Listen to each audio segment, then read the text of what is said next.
Welcome students, welcome to the class of Botany. Today we will be dealing with the one very important topic of genetics, that is your principle of inheritance. As you can see, today we will be dealing with the basic knowledge of a principle of inheritance, and simultaneously in the next video lectures you will keep on getting more information. This chapter is very important when it comes to your competitive preparation or even for your board's examination as well. And regarding this, if you have any doubts or anything, you can just pop up your question by looking into the website, and then you can ask the questions, and then following with that we will be giving you answers on the basis of that. Okay.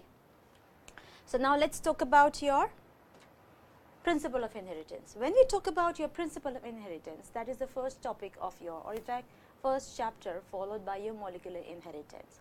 So in this we will be starting with your father of genetics. So your father of genetics is Gregor Johann Mendel. Let me write it down for you. Father of genetics.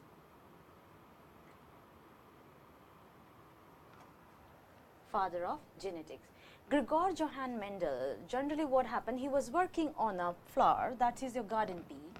Gregor Johann Mendel was working on garden pea, which of course we know it is Pisum sativum.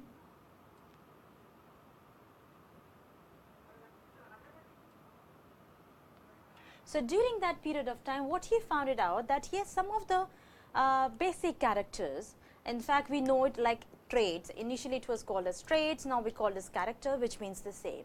So he identified that yes, it has some characteristic differences within the same species of plant. As he was looking down the Pisum sativum, what he saw is he categorized under 7 characters. He categorized it under 7 characters. So now we will be dealing that what are those 7 characters that were found by Gregor Johann Mendel. Okay. Now let's do it in detail. When we talk about dominant and recessive, let me first clear it out for you. What is dominant and recessive? Dominant is that characteristic phenomena which is expressed in each and every generation. Say for example, in my family everybody is tall. So what happens every time when a new generation comes? Of course they are tall.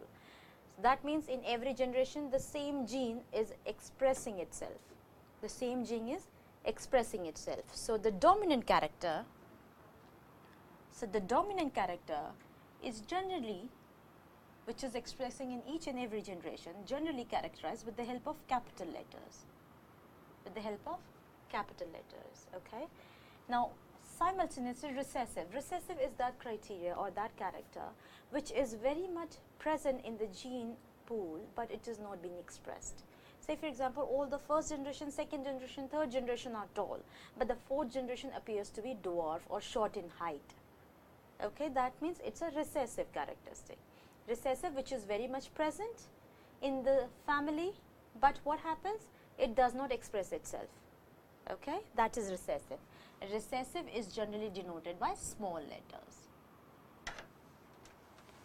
Now, as we are moving ahead and dealing with these things, let me first write down or explain you few more things. Gene is the unit of inheritance, but initially when Mendel was working, the gene used to be known as or called as factors. When Mendel was working, Mendel called these one as factors. Now what we know it as gene. Gene is the unit of inheritance. Then we have alleles. So in order to express a gene, say for example, I say that this is tall. If I say this is tall, allele, a pair of contrasting traits, a pair. Height gene, if I say height gene, so one gene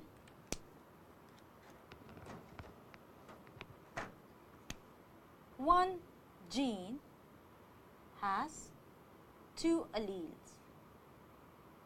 One gene has 2 alleles. Say for example, height gene. So if it is tall, if it is dwarf, or you can say short. Just look at this tall one. Tall can be written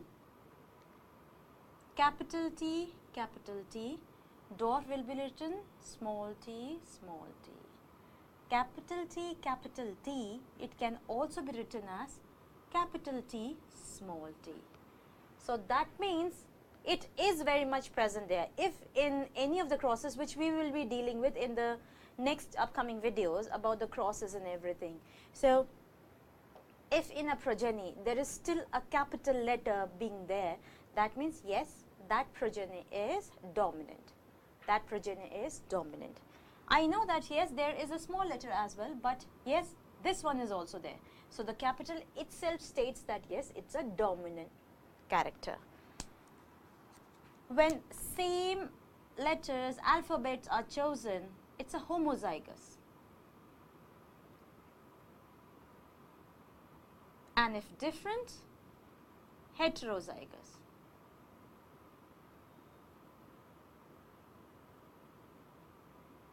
Homozygous. If I say there is a cross between homozygous recessive, that means I am talking about this. A cross between homozygous recessive and heterozygous dominant. Agreed? Now you understood? Okay. So now let's move ahead.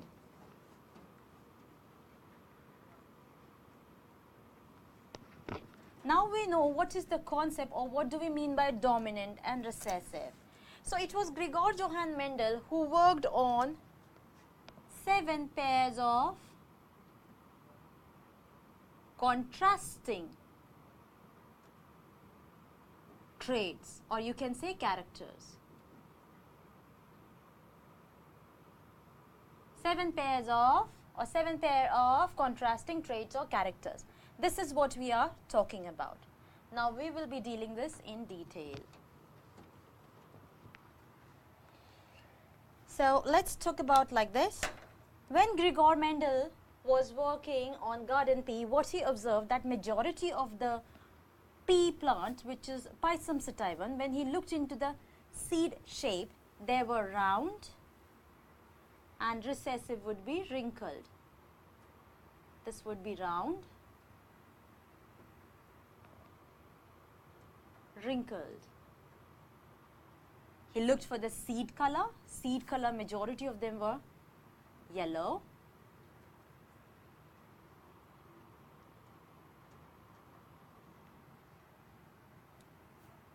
Green. Okay. Pod shape and color, yellow, green. Okay, fine. We have flower color. Some of the flower color would be dominant. What you observe was violet, and recessive, what you observe was white.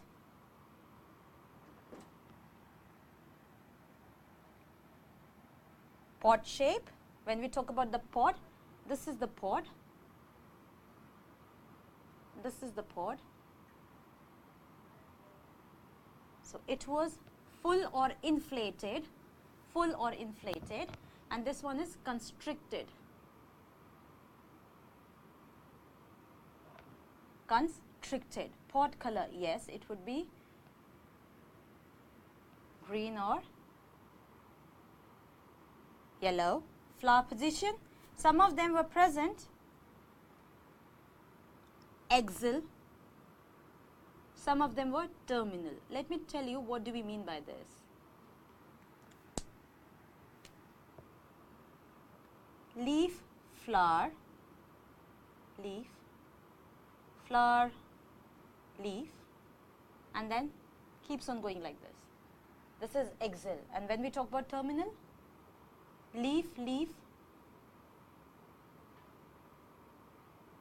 and then finally there is a flower. That's a terminal. That's a terminal. Terminal means at the end. Yes, stem height, of course, what you observed, tall and dwarf, or you can say short.